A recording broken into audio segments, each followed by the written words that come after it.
If you walk around Santa Cruz, Bolivia, the country's largest city, homeless people are not hard to find.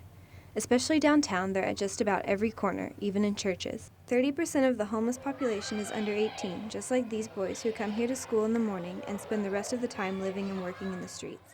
Y esos niños creen que van a estar mejor en la calle que en la propia casa. One of those children was Daniel Pergrieta, who ran away from home when he was 6 because of an abusive stepmother.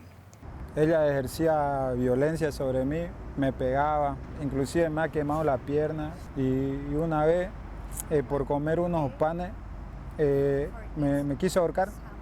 To stay safe, he decided to live on the streets. He remained there until police found him and took him to an orphanage. He spent the rest of his childhood moving between orphanages in Santa Cruz. Rosa Castro Cavero is a professor at the private Technological University of Santa Cruz. She's been studying homelessness since 2004. She says living on the streets is not the only problem that comes from being homeless. She says when kids live on the streets in order to survive, they sometimes get into prostitution, drugs, and violence.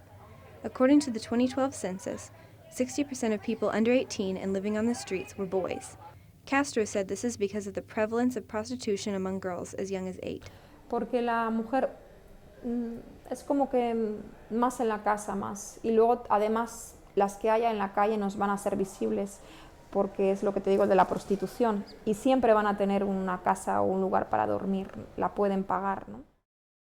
But it's different for the boys. They have to survive on the streets. Pergrieta said he started doing drugs when he lived in an orphanage and kept doing them throughout his teenage years while he lived under a bridge with some friends. When he was 16, Pergrieta said he began to sell marijuana and police arrested him. He spent nearly 9 months in jail. When he got out, he didn't know where to go or what to do, so he did what a lot of homeless people do.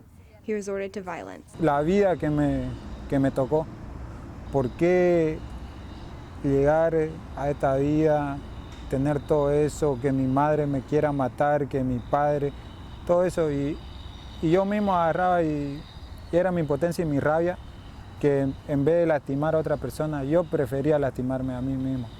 Castro says this is common among people who are desperate. Por eso es tan difícil, me imagino, todo el trabajo de rehabilitación, porque están viviendo cosas, siendo niños, con cuerpo de niño, con corazón de niño, están viviendo cosas que sobrepasan, nos sobrepasarían a nosotros también, ¿no?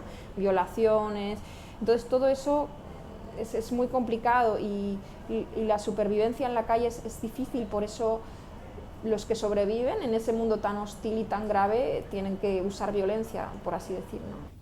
Pergrieta ended up being one of the rare cases of a homeless child who turned his life around. He is in school and works part-time jobs as often as he can. When he can't find work, he washes car windshields. And he attributes his chance at a better life to divine intervention. Y como lo vuelvo a repetir, ¿no? Dios es grande, Dios es grande. Reporting for Lemke Abroad in Santa Cruz, Bolivia, I'm Jenny Monk.